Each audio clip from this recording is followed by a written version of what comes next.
যে মাহফিল হলে তো আমার ভালো, কিন্তু আপনাদের কি ভালো? আমি এখানে 1 ঘন্টা বগে চলে যাব, আমার লাভ আছে। আপনাদের কি লাভ আছে? অর্থ দিলেন, সময় দিলেন, কিন্তু মসজিদের কাতারে দাঁড়ালেন না। তাহলে আপনাদের লাভ না লস হলো? বলেন। পাঞ্জাবি বানাইছি, কিন্তু পাঞ্জাবির পকেট নেই।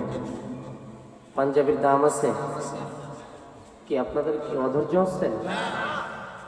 কথা বলতে হলে আস্তে আস্তে বলতে হবে। পাঞ্জাবি বানাইলাম, কিন্তু পাঞ্জাবির পকেট নাই, পাঞ্জাবির দাম নাই। পুকুর কাটছি, কিন্তু পুকুরে পানি নাই, পুকুরের দাম আছে? ঘর বানালাম, কিন্তু জানলা দরজা নাই, ঘরের দাম আছে? এত টাকা খরচ করে মসজিদ বানাইলাম, মুসাল্লি নাই, মসজিদের কি দাম আছে? কথা বলে না। এত টাকা খরচ করে মাহফিলের মঞ্চ করলাম, কিন্তু আমি চায়ের দোকানে চায়ের আড্ডায় লিপ্ত হয়ে গেলাম, মাহফিলের কোনো লাভ আছে?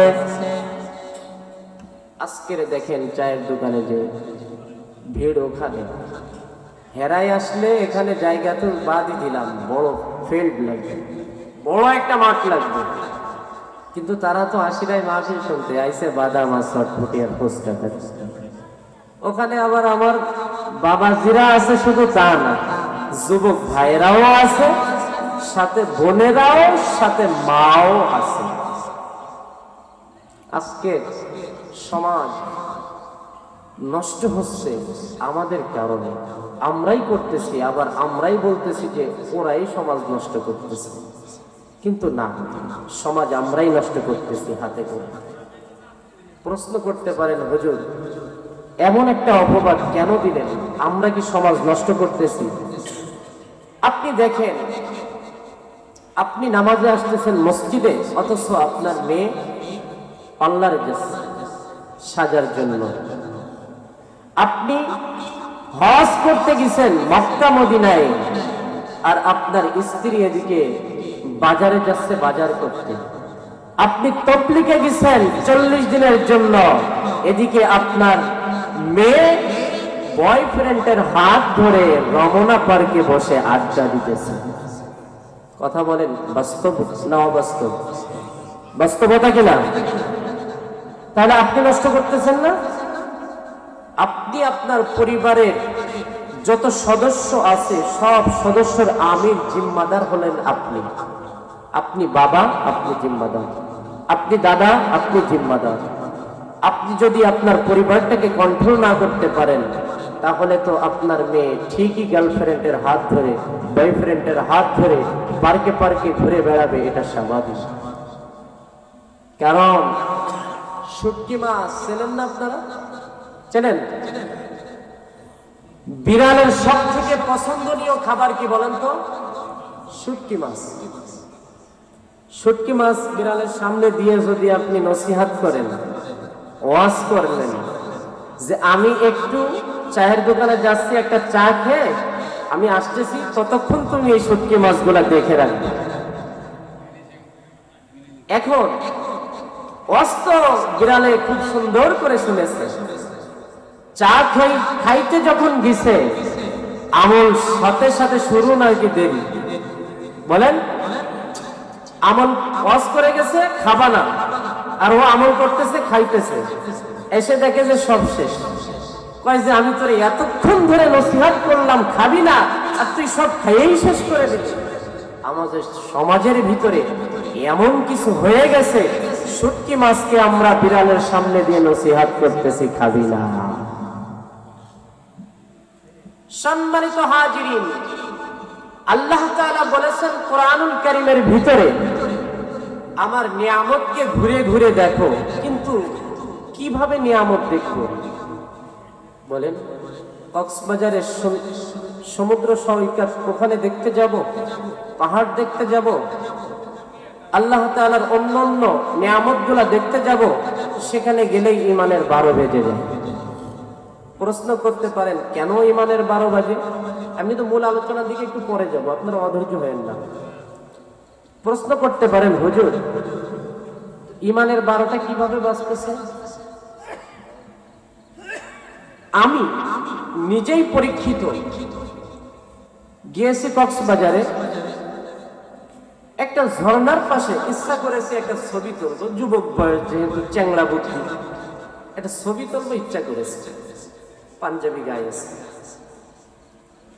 ওখানে যে ছবির ক্যামেরা অন হচ্ছে, এর ভিতরে দেখি দুইজন ল্যাঙ্গট পরে এসে দাঁড়াইছে। তারা কারা জানেন? আমার আর আপনার মেয়ে। আমি লজ্জায় ছবি তো বাদই দিলাম, ঘর তক্তা মার পেরে এখানে না থাকলেই আমার জন্য বেটার। ইমান ওই দিন ওখান থেকেই চিন্তা করেছি এই জাতীয় কোনো জায়গায় আর যাব না, কারণ ইমান মজবুত করতে হলে আমলের খাতায় আমল যদি উঠাইতে চাই, তাহলে এই সমস্ত জায়গায় গেলে আমল উঠবে না, কেটে যাবে। সব জায়গায় বাজারে যাবেন, মহিলাদের খেলা দুটো, মাহফিলে আসবেন, চায়ের দোকানে যান, ওখানেও মহিলাদের খেলা দুটো।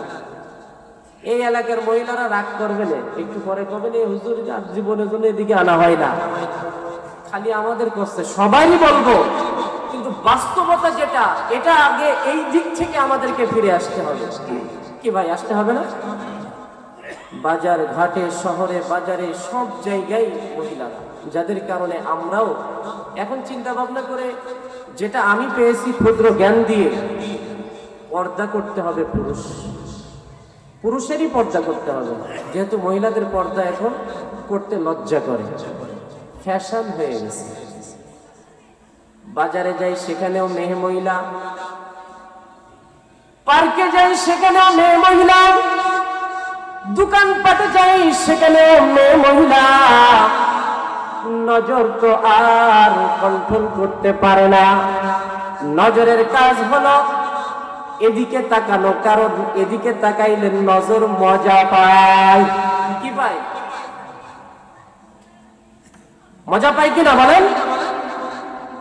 ভালো খাওয়ার খাইলে মজা লাগে, ভালো কিছু দেখলে মজা লাগে, আখিরাতের কাজ, নেকের কাজ করলেও মজা লাগে। এখন আপনি বলেন, একজন মুমিন হয়ে, একজন মুসলমান হয়ে, একজন ইমানদার হয়ে, একজন কালিমাওয়ালা হয়ে আপনার মজা কোনটার দরকার? ইমানের মজা চান, না ওই বেগানা নারীর দিকে তাকায় নজরের মজা চান? কোনটা বলেন? মজা যে যেটাই পাবে সে সেটাই খুঁজবে, এটাই স্বাভাবিক। আমলের কাজে মজা পাবেন তো আমল করতেই মন চাবে শুধু, গুনাহের কাজে যদি মজা পান তো শুধু মনেই চাবে গুনাহ করি। কারণ নফস, এই নফস কখনো স্থির থাকে না, এর কাজ শুধু দৌড়াই নিয়ে বেড়ানো।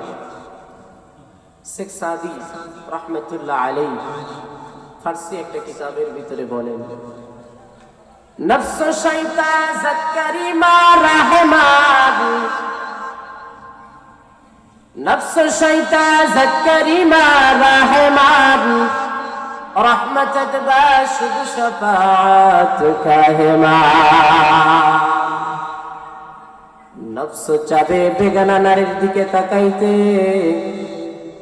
ওরে যুবক ভাই, বৃদ্ধা মুরব্বী বাবাজি, একটা কথা ভালো করে শুনে রাখেন, নফস কখনো চাবে না আপনার দ্বারা একটা নেকের কাজ করাইতেন, কিন্তু আপনি মুমিন হয়ে আপনার নফসের বিরোধিতা করতে হবে। নফস যদি বলে গুনার কাজ করতে, আপনার সেদিক থেকে ফিরে আসতে হবে। ফিরে যদি আসতে পারেন তাহলে এটাই হবে সব থেকে বড় জিহাদ। আমরা শুধু জিহাদের তরজমা বা ব্যাখ্যা জানি যে ময়দানে যে গর্দান দিলেই জিহাদ। না না না, জিহাদের অনেক ব্যাখ্যা আছে। তার ভিতরে এক নাম্বার জিহাদ হলো নফসের সাথে নফসের বিরোধিতা করা। আপনি যদি আপনার নফসের বিরোধিতা করেন, সামনে আগাইতে পারেন, তাহলে আপনার প্রতি আল্লাহর রহমত বৃষ্টির মতো বর্ষিত হবে। আর যদি নফসের খায়েশ অনুযায়ী চলে, আপনার থেকে আল্লাহর রহমত দূরে চলে যাবে। কোন দিকে আসবেন? কোন দিকে আসবেন? আল্লাহর রহমতের দিকে না নফসের খায়শিয়াতের দিকে? কি বুঝতে পারতেছেন আমার ভাষা? নফসের খায়শিয়াতের দিকে আসবেন না নফসের বিরোধিতা করবেন? আজ থেকে মহিলা বেগানা নারীদের দিকে তাকাবো না, ওয়াদা করতে পারবো ইনশাআল্লাহ? পারবো তো ইনশাআল্লাহ? আল্লাহ তাআলা সকলকে কবুল করুন, সকলে বলে আমিন। একটু না বললে হয় না, শহরে বাজারে যেহেতু মহিলারা আড্ডা বেশি দিতেছে, এর থেকে আমাদেরকেও ফিরে আসতে হবে। মা বোনদেরকেও বলবো আপনারাও ফিরে আসেন। শুধু পুরুষের জন্য কোরআনের ভিতরে আয়াত আল্লাহ তাআলা নাযিল করে নাই, মহিলাদের জন্যও করেছেন। তাদেরকে থাকতে বলেছে, তাদেরকে হেফাজত করতে বলেছে, তাদেরকে যে কাজ